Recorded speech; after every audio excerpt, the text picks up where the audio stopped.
Olá pessoal que me segue aqui no canal Maciel Oliveira. Eu estou aqui, como vocês percebem, debaixo de uma árvore para poder gravar mais um vídeo da Palavra de Deus, mais um ensinamento que a Palavra de Deus traz para nós.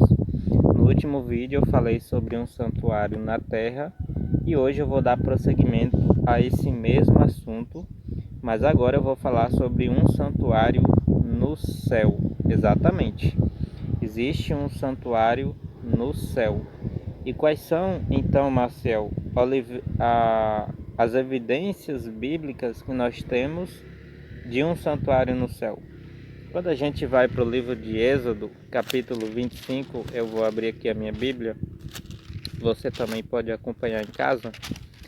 No versículo 8 e também no verso 9 diz o seguinte: E me farão um santuário para que eu possa habitar no meio deles. Então Deus pediu para Moisés fazer um santuário, não é? Que foi o assunto passado que eu falei.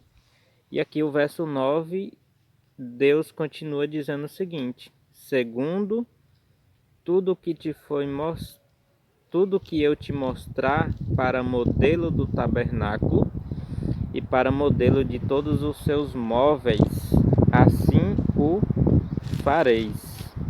Então aqui Deus pediu para Moisés construir um santuário, e ele falou no verso 9 que ele iria mostrar o modelo desse santuário.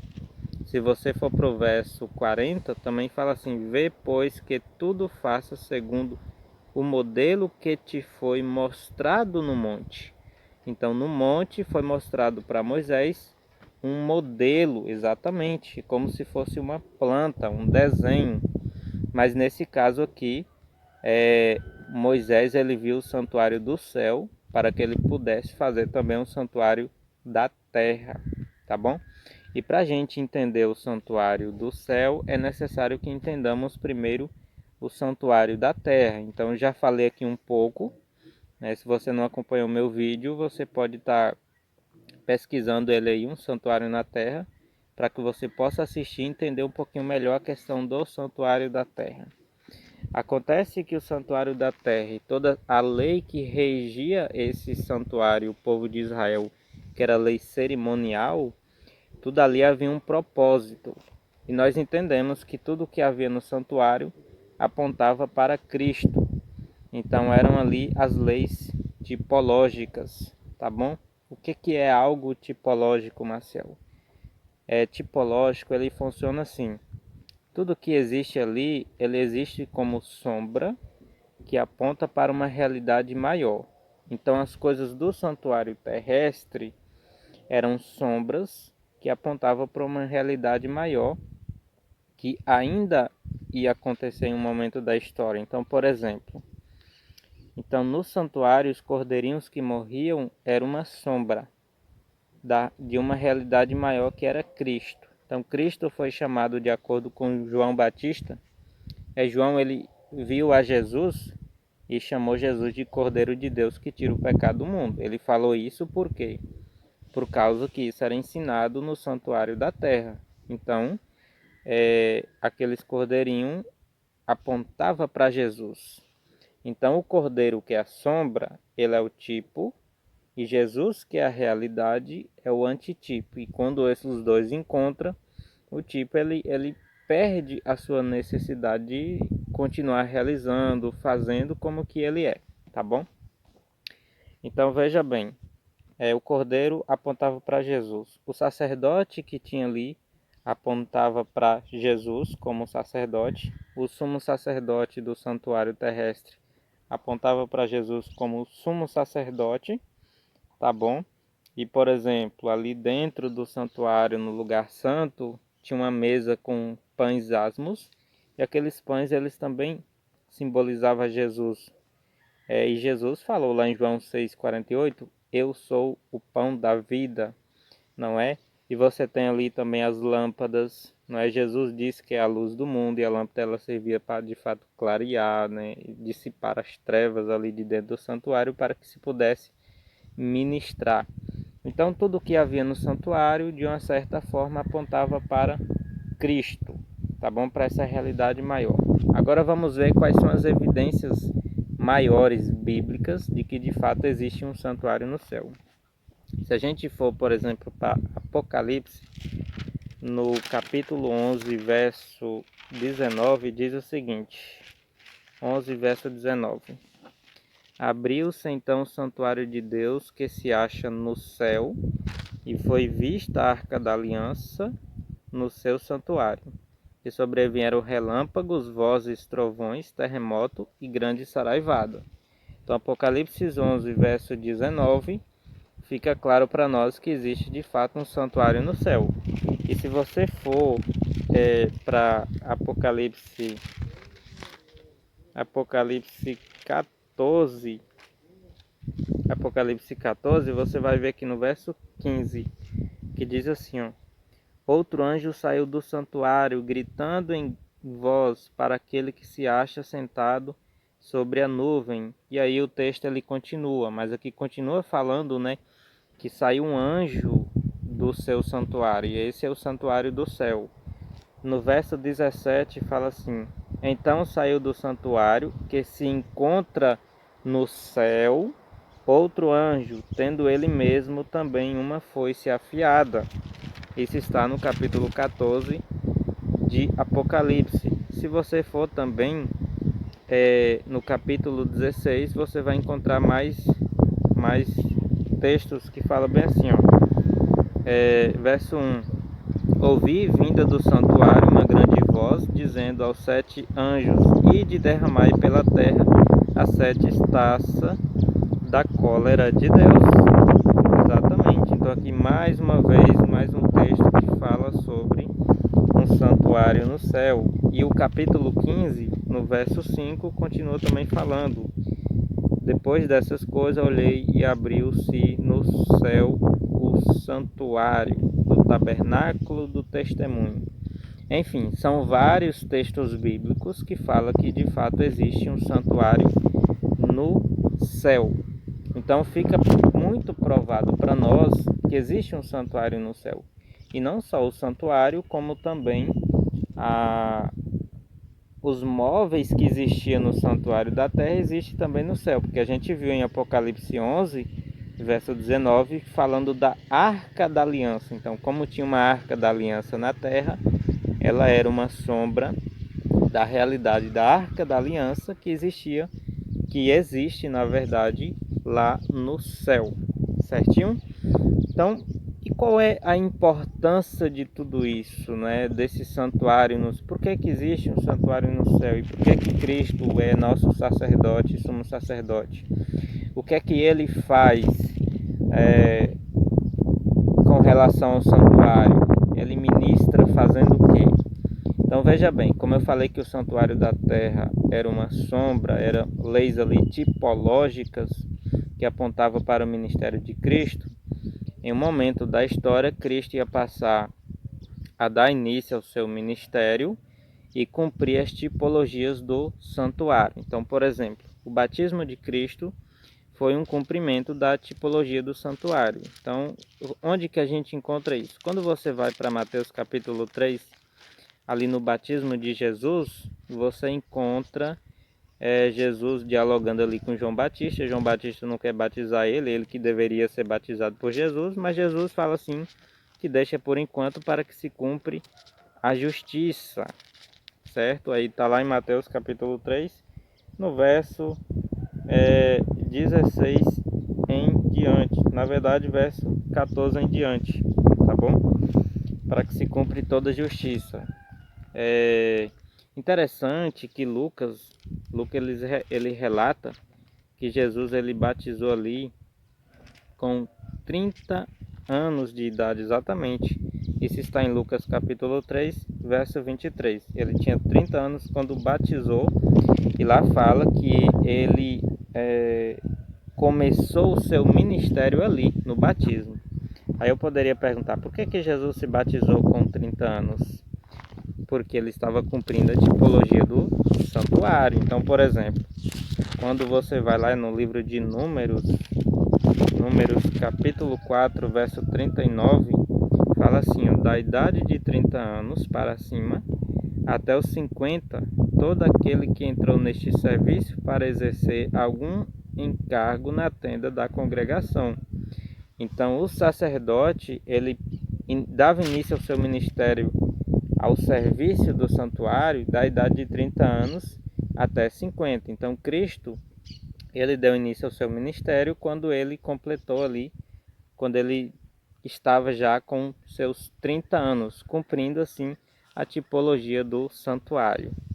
Então, ele cumpre morrendo na cruz como cordeiro, ele cumpre sendo batizado, e lá o símbolo do batismo lá no santuário era aquela bacia com água lá que o sacerdote ele se lavava para dar início ao seu ministério, ou melhor, o seu ofício no santuário, tá bom? Cristo, ele também é o nosso sacerdote e sumo sacerdote. Quando você vai lá no livro de Hebreus, eu vou abrir aqui a minha Bíblia, Hebreus capítulo 8, no versículo 1 e 2, que diz o seguinte: Ora, o essencial das coisas que temos dito é que possuímos tal sumo sacerdote. Então aqui está o sumo sacerdote, que se assentou à destra do trono da majestade nos céus. Então esse sumo sacerdote sentou à destra, ou seja, à direita da majestade nos céus. Verso 2: Como ministro do santuário e do verdadeiro tabernáculo que o Senhor erigiu, não o homem, não é? Então aqui Cristo, quando ele foi para o céu, ele entrou no santuário, não é? E ele passou a exercer as funções aí de sacerdote e depois sumo sacerdote. E o que é que ele desempenha com essas duas funções, Marcel? Então, como sacerdote, ele é o nosso intercessor. Intercessor é aquele que intercede ao favor da humanidade. Então, quando eu cometo um pecado e eu peço perdão para Deus, é Cristo que intercede diante do Pai, através dos seus méritos que ele morreu na cruz, é que o Pai vai conceder o perdão para mim. Isso é intercessão, e ele faz isso, a intercessão constantemente, para que nós recebamos o perdão dos pecados. E como sumo sacerdote, ele realiza juízo, porque era isso que o sumo sacerdote realizava lá no santuário da terra, tá bom? O sacerdote era o intercessor e o sumo sacerdote ele realiza juízo, e Cristo também é o nosso advogado, que defende a nossa causa, tá bom? Então nós hoje recebemos perdão dos pecados porque temos um sacerdote e sumo sacerdote que está ministrando no santuário do céu ao nosso favor. E essa mensagem ela é de suma importância, muito importante a gente saber. E mais importante, eu digo, é o que está, quem sabe, acontecendo agora e o que também vai acontecer. Porque quando você tem Cristo hoje no santuário do céu, ministrando ao favor da humanidade, nós temos um tempo de oportunidade de salvação. Exatamente. É aquilo que a gente chama de porta da graça. Então eu posso garantir para você hoje que a porta da graça ela está aberta, mas não posso garantir que isso vai ficar para sempre, a porta aberta, certo? Então, por exemplo, Apocalipse capítulo 3, verso 8. Conheça as tuas obras, eis que tenho posto diante de ti uma porta aberta. E aí o verso continua dizendo, a qual ninguém pode fechar, que tens pouca força, entretanto guardastes a minha palavra, e não negaste o meu nome. Então Cristo hoje intercedendo por nós no santuário, a porta da graça está aberta, certo?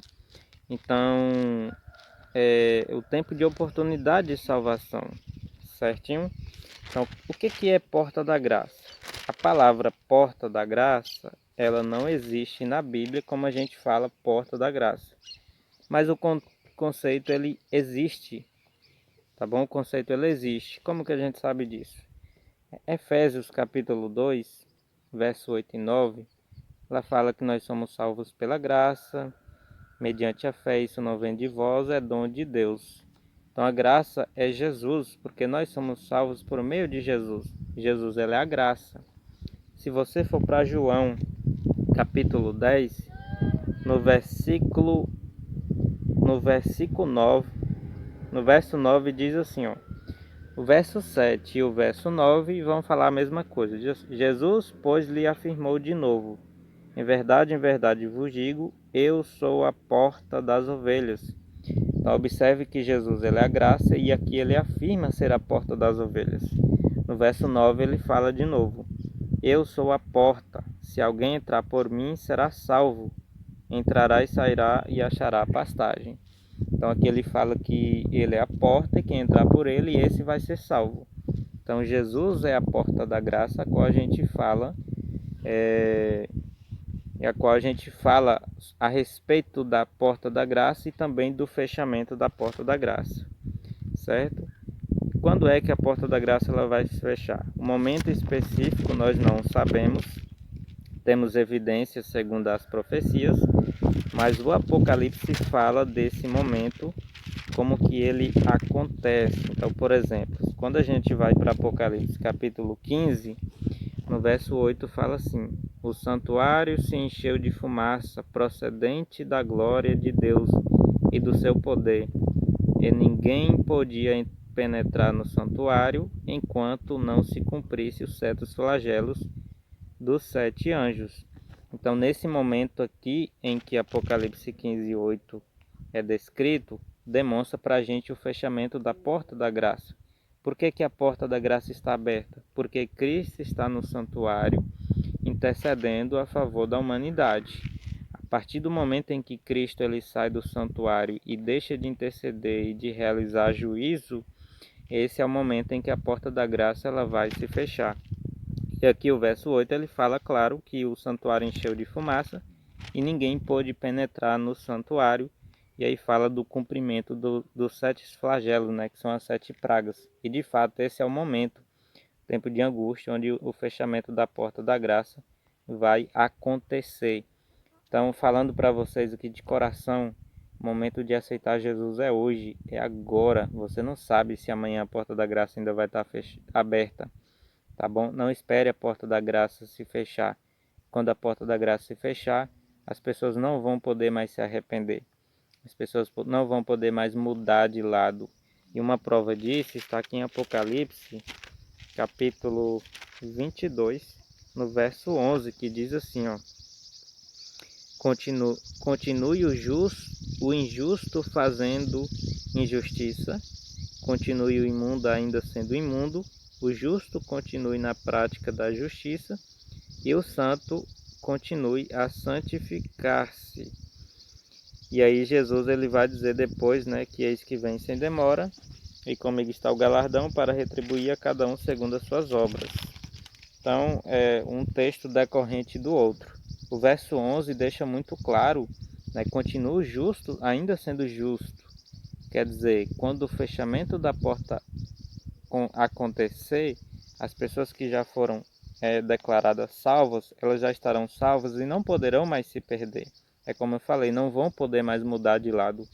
E aqui fala que continue o imundo ainda sendo imundo, ou injusto na prática da injustiça, significa que aqueles de fato que está no caminho errado, que não aceitaram a graça de Cristo e não se arrependeram até o fechamento da porta da graça acontecer, elas agora não conseguem mais se arrepender. Tanto é que o Apocalipse, quando fala da queda das pragas, todos os acontecimentos lá fala sempre assim, que mesmo assim eles não se arrependeram dos seus pecados. E isso porque o fechamento da porta da graça já aconteceu.